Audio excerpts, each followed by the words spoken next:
had a Q&A, was it quite a long time ago? Like not 3 weeks ago, like 5 weeks ago maybe. More than a month ago, I think, when I reached 10,000 subscribers. And I thought it's time for me to answer all those questions. I'm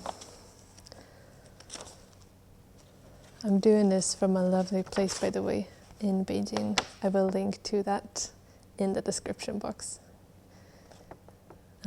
So I'm starting, like I've tried to theme them up in different categories. I'm starting with kind of random and uncategorized questions, and then moving on to life and travel in China, languages and learning Chinese, then food and diet, being vegetarian in China, our relationship, and then moving on to our family talk, and then our future plans. So it'll be in that order.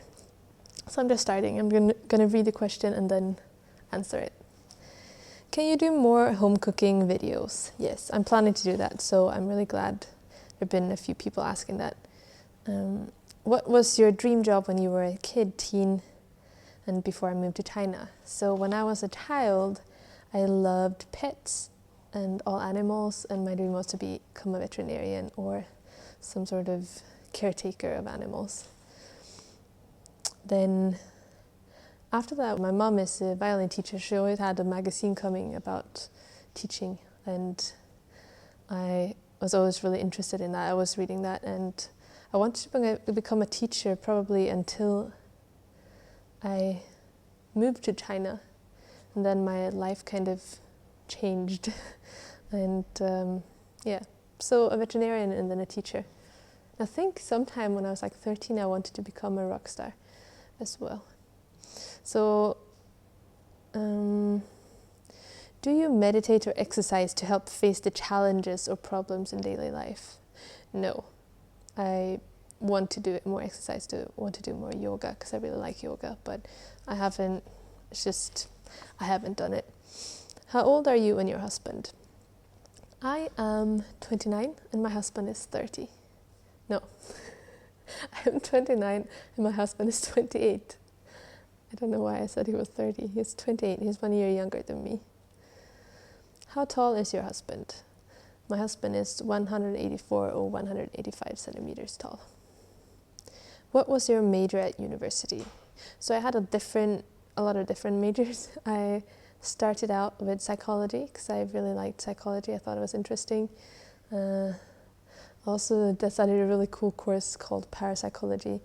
It's quite interesting, I must say. And then I did a little bit of English, and then I did a program about human rights, which is like a history. It's not law. We did a little bit of law, but mostly it's just like the history of racism, for example, and about gender issues and like that whole spectrum. It was really interesting. I wrote a thesis about that. So my thesis was comparing a Chinese feminist called He Yin-zhen to Emma Goldman, which was a Russian-American feminist in the early 1900s, so 1897 to 1907. I think that was kind of the span I was looking at. And they had very similar thoughts, although they were living in separate societies and separate cultures and all that. So that's kind of tried to find the connection between them. Not the connection, but like how their ideas overlapped, although they were not in touch with each other during the time. Have you faced any racist situations before, and how do you deal with it? Oh, by the way, at university, I'm now studying Chinese, so I have a new major. I'm studying part-time Chinese because I want to get better at Chinese. Have you faced any racist situations before, and how do you deal with it? I've been quite lucky not to face any personally, and not my husband either. So I don't really have any tips for how to deal with it. Are you going to write a book? I hope so, because I'm interested in your life in China. someone said. I'm planning to write a book, but not about my life. I'm hoping to write a book about food and China, and my patrons will know about that plan. What kind of charities or unique schools or businesses have you discovered near you? So in Qinghai, you all know about Snowland Art School, which I've put quite a few videos up about. I can link to them as well, which is a Tibetan art school, very cool. And then have the Tibetan yak milk soap, and I met up with people who do like wild honey. And I know a really cool organic farm in Sichuan, but it's not very close to where I live. But they have a very cool thing going on, and now I'm in Beijing for a cool project. There are a lot of cool projects and little businesses sprouting here. So yeah, I know a lot of them, and like that's something I hope to share more of on my YouTube channel. How is the pollution where you are compared to Beijing? I don't really know the pollution in Beijing because people say it's getting better and better. In Qinghai, in the rural area, it's usually fine, but in the winter, because people use coal for heating, the air quality is not great. The same goes for Xining, the city there. It's quite polluted in winter especially. In the mountains in Shanxi, I haven't really been there during the winter for a long time, but it's pretty good, the air quality. And Xi'an, also quite bad during winter. Was the decision, okay, now moving over to life and travel in China. Was the decision to move to China difficult for you? It was very easy because I came here as an exchange student and I just felt like this is what I wanted to do. It just felt right, so it wasn't hard at all. How hard was transitioning from living in Sweden to living in China? For me, it also wasn't very difficult because I am quite flexible and adaptable, so that wasn't really hard, I think. How are the local people treating you there? Different, or are they open-minded? I would say the people who are open-minded treat me a little different because they know I don't know this culture and that I come from somewhere else. So they treat me a little, they didn't have as many expectations, I think, on me. How difficult would you describe it was to start all over in a foreign country? Did you move alone? I moved alone, but I moved as an exchange student, and that's very different than just moving here with nothing, because I had a place to stay and I had somewhere to go every day as a student, and that was a very easy transition into life in China, I think, because at the start I was at the school and it was not a culture shock in that way. If I had moved from Sweden immediately to my husband's hometown in rural Qinghai and never experienced any other part of China, that would have been much harder. But to start over in a foreign country, I think if you start from scratch and you don't have anywhere to go, like you don't have a job or a school, I think it's probably pretty difficult. But if you do it and you manage it, it's going to be very rewarding, I think. Are toilets indoors or outdoors? So in my husband's hometown, they are outdoors, and where we live in Shanxi, they are indoors. Because in Shanxi, they are like flush toilets. We don't have that in my husband's hometown. How cold do winters get? In Qinghai, get minus a lot. It's pretty cold. So it's snowing. But because the temperature between day and night differs quite a lot, so during the day it can still be pretty warm because the sun is very, very strong because of the high altitude. What advice would you give to a European girl moving to China next year? And this question I think is linked to the next question as well, which is, do you have any advice for moving across the world for the first time? I would say if you move abroad, if you move to China or anywhere else, try to be as open-minded as possible. Try not to judge people. Try to always understand.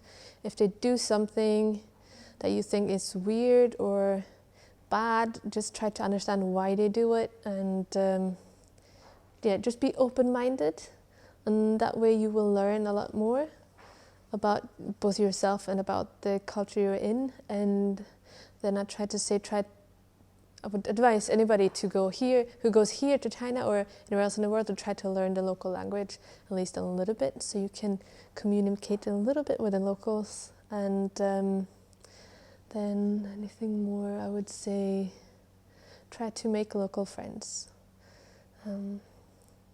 It's a really great way to experience a new culture through friends rather than to be an outsider just observing. I'm a Chinese American. My Chinese is super. Will I be able to find love in China easily? I don't know if super is superb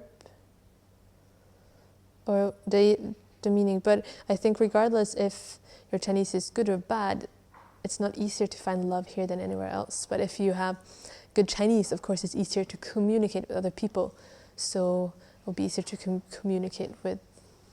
I mean, if you can communicate with more people, maybe it's a bigger chance that you fall in love here. But I don't think it's bigger here than anywhere else in the world, the chance of finding love. Is it possible to visit rural China as a tourist? Yes, it is, but it's not always so easy because, I mean, going anywhere as a tourist, if you just go out on the countryside, it's kind of weird if you don't go there for a reason. But if you go to a tourist destination that's more rural, then you can always wander about in the village, and I think that's a great thing. There are a lot of like village homes that you can rent, or like hotel or hostels you can go to, and you can experience through other websites as well, like Workaway, these things. So I think it's definitely possible. It's a little trickier than the city because you need to get there and you need to go somewhere that you can still stay if you want to stay the night. So it's a little trickier than visiting a city, but it's possible. So now language learning in Chinese.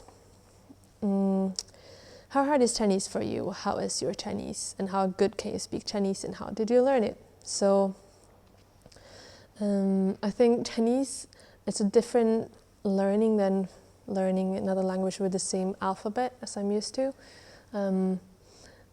So that was like the hardest thing in the beginning. Like the start is a little longer because you can't read the characters in the start. But I think learning Chinese, I wouldn't say that much harder than learning another language. It's just the reading and the character that's the biggest difference, and that is more difficult. And my Chinese is maybe HSK 4 if you do HSK, but I haven't done any HSK. I think you could say that I'm fluent in everyday conversations, but with a very small vocabulary. So I have a small vocabulary, but I know how to use it quite well. Like I've grasped the major grammar structures. So I can use what I know, but I don't know that much.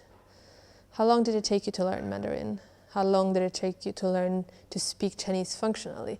So functionally, the first time I traveled alone and really thought I could, have kind of meaningful conversations. Like I did travel alone, and I think that's a great way to learn Chinese.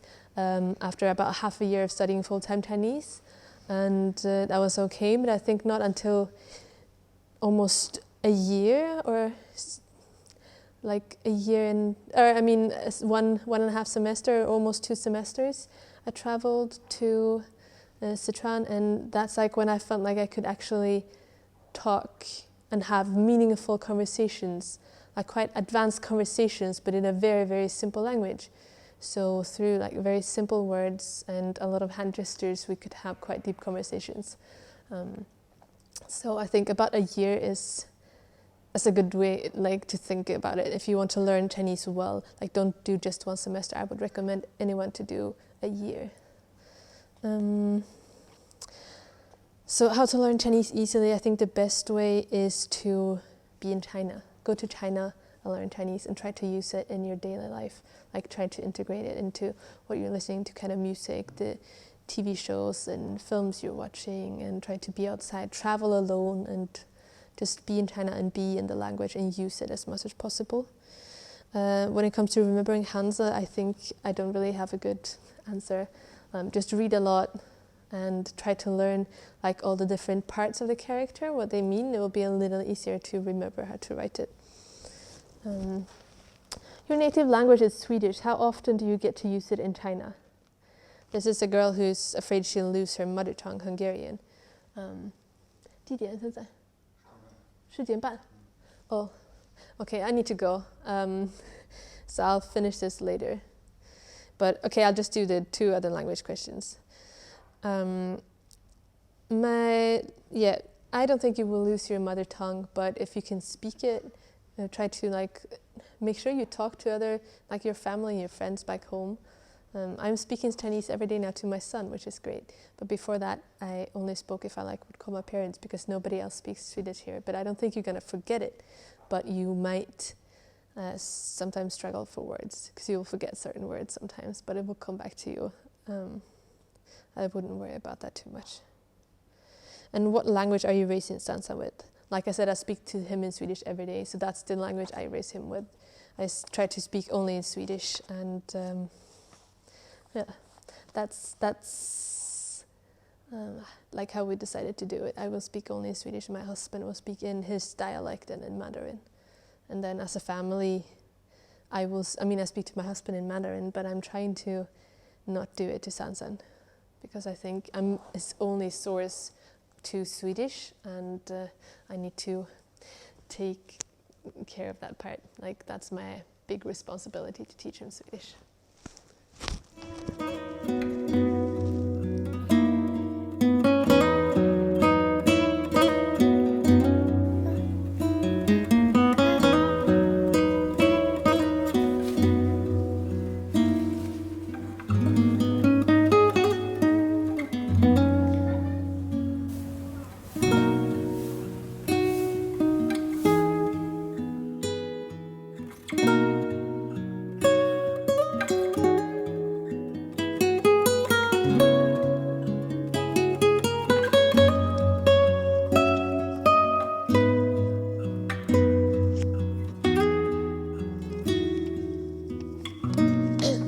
Change of location and time for food and diet and being vegetarian in China. So the question is, what is my favorite food dish in Sweden and China? I would say in Sweden, it's really hard to choose a favorite dish, I think, because I like so many different types of food, and at different points I crave different things. But I really love going back to Sweden and eat the fresh new potatoes, really small, and just boil them, then mash them lightly, some salt, herbs, and then a little bit of butter, and maybe some veggie meatballs, and some creme fraiche or sauce, and a fresh salad. I think that's wonderful in summertime to go back and eat that. In China, it's really hard to choose one, but I'd say pulled noodles with some vegetables that my mother-in-law cooks. That's always good. Are you vegan? Do you eat fish, eggs, milk and cheese? I'm not vegan. I eat eggs, milk and cheese, but not fish, although I don't tend to eat a lot of milk and dairy products in China. In Sweden, I also prefer oat milk to normal milk or cow's milk. When did you become a vegetarian? I became a vegetarian when I was 16 or 17, so that's 12 years ago. Are you planning to make your children become vegetarian too? I don't plan to make a lot of life choices for my kids, but I plan to, cook and let him eat what we eat. So if we don't eat meat, he's not going to eat meat. But if he wants to eat it, I'm not going to stop him from eating meat. But I probably won't cook it for him unless I start eating meat myself. So I'm not going to be very strict when he's in other places if he wants to try meat, especially not when he's a little older and understands what he eats, because I want him to know what it is he's putting in his mouth. Would it be difficult to find vegan food in China? I think if you're cooking yourself, it's a paradise, because there's so many different types of vegetables and ways to cook food here. But if you are planning on eating in a lot of restaurants, if you stick to the vegan restaurants there are, the Buddhist ones, it's not very difficult. But then you can't always find it, and maybe you want to try something else, and it can be a little tricky if you are picky, because a lot of food is cooked in the same pot, and sometimes they use pig's oil or bone broth, things like that, so you always have to be very careful when you ask. and make sure that you don't make sure they understand all the things you don't want to eat. And I mean, that can be hard. Even if you say, I don't eat any meat at all, I don't want any meat, don't add any meat, because we usually are very clear about that. We've still gotten meat, and they say, oh, it's just a little bit, or they will say, oh, it's just a hot dog, it's not proper meat. And that's, it can be a little tricky, but if you are good at explaining what you eat, then it's usually fine. What's your favorite breakfast food? My favorite breakfast food is baozi. Our relationship now. How did you meet your husband? So we met at an event in Shanghai. At the time I didn't speak Chinese and he didn't speak English, so it was very interesting. What's the hardest part of being together with a man from another culture? I think the hardest part of being with someone from a different culture is just that there's so much to learn about the culture, and it's sometimes hard to separate what is culture and what is a personality. And the hardest part is that having different types of cultures leads to a lot of disagreements in things like now when we have a child, in raising kids, like how we look at things and our opinion about different things can differ. And things that you have taken for granted for a long time because it's part of your culture and you haven't really experienced a lot of different cultures, then it can be hard to have these things questioned. Examples are arguments or problems that we've had, or some skills we've developed to maintain the connection and solve problems in our relationship. So like an example is just, I don't know if, I can't remember a good example, but if we have problems, okay, let's say in China people are very careful with kids not being exposed to wind or cold. In Sweden we are much more relaxed with that. I think like we're not really that concerned about it, and that's often like not a big argument, but it's something we often disagree on. And I think something I've learned is to sometimes let go, like things that choose your fights. So I think that's a saying, right? Pick your fights. So don't if it's just a small thing, just let it go. If you don't agree with it, if it doesn't really matter, then let it go. So I think that's one of the biggest and like the most important things I've learned with our relationship too. Sometimes just let things go. You don't always have to win, and you don't always have to start even that kind of winning and losing situation, an argument. Just sometimes so you do it that way, okay, you do it that way, I do it this way, and just let it be. And then obviously to always talk and try to understand and try to be open-minded. Are you happy with a Chinese husband? Yes. Is it hard to get married in China? No, it's really easy, it's really quick, but you need a lot of paperwork before you get married. Did you have a traditional Chinese wedding? Yes, we did. We had a traditional Chinese wedding in my husband's village. I'm planning to make a little video about that, so let me know if you are excited to look at that video. Will your husband learn to speak Swedish? At some point we are planning for him to learn Swedish, but it's not something we have time for right now. I'm not going to teach him, because that's really hard to teach your partner another language. But at some point, yeah. And he probably will pick up a little bit now when we have a kid as well, because I'm speaking to Sansan in Swedish. So family now, moving over to family. Do you and your husband plan to live in China long term? And then the question that kind of belongs together. Will your son grow up mainly in China, or where you are from? Do you ever talk about moving your family to Sweden? So we plan to live in China long term, but then our plans change a lot all the time, so we can't be sure. But our plan is now for him to live in China long term. For me, one of the biggest reasons is that, obviously we really like living here.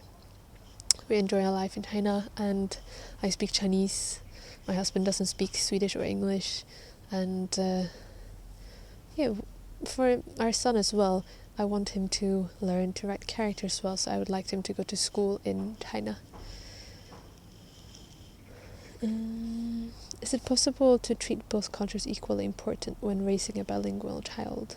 I think for a couple it's possible, like it's possible for me and Yohong, but we are in a Chinese culture, so obviously that will be the bigger culture, like the mainstream culture that he won't just get from his parents but from everybody else around him.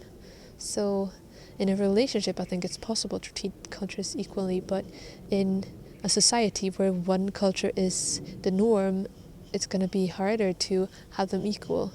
Like he won't be exposed equally to both cultures, but I'm going to do my best to make sure that he gets as much as Swedish culture that he can. Would you want a baby again? Yes, but not right now, but we want to have more kids in the future. What does a typical day look like for you and your family? So the thing is, we don't have a typical day. Like me, we eat regularly every day, but that's about it. We try to get Sansan sleeping around 7, but sometimes that just doesn't work. So that's the only routine we try to stick with, eating and getting Sansan to sleep around 7 or 8. Then every day is different. How do you find living abroad from your family? I think it's really hard, especially now when I have a kid. I feel more connected to my own family somehow, but now they're really far away. So it's hard, but it's the life I've chosen, so I'm also happy with my life, so I'm not blaming anyone, and I'm trying not to think about it as difficult. It's just is what it is, and I just try to be happy. And I hope my family's happy too. They want me to be happy, so it works. But it's really good that you can video call and things like that. Does your parents ever worry because you're married to a rural Chinese family? I don't think they're worried because they are rural, but of course they are worried about cultural differences, or they were. I don't think they are anymore, but they were worried about that, I think, when I came here, and that we got married, we had been dating kind of for 2 years before we got married, so it wasn't a very long time, so they thought that was a little quick. But I don't think that he's rural or not rural is particularly important. Will your parent visit you in China? My mom and my brother has been here. My dad hasn't been here, and my sister hasn't been here either, but I think they will come at some point. So that's exciting. Now I'm talking about the future. So what are your future plans? Our future plans is to try to find kind of location independent work, to develop that so we can be in Sweden for longer periods of time, but also be in different parts of China. And at the same time we also want to settle down somewhere.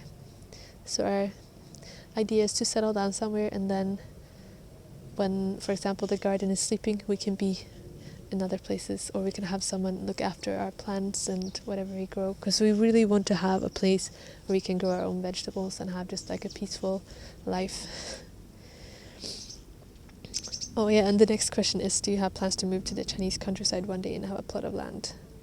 Yes. And then she asked, are there any restrictions for foreigners? Not really.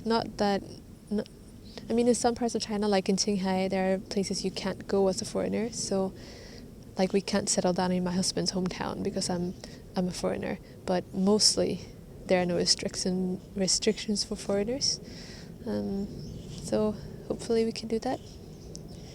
Would you consider doing homestay at your place to some curious and or serious travelers, tourists? I think that would be great, someone asked. And I think that would be great too. But like I said, foreigners can't come to my husband's hometown. They make an exception for me because I'm married to him. So I can visit, but I can't live there permanently.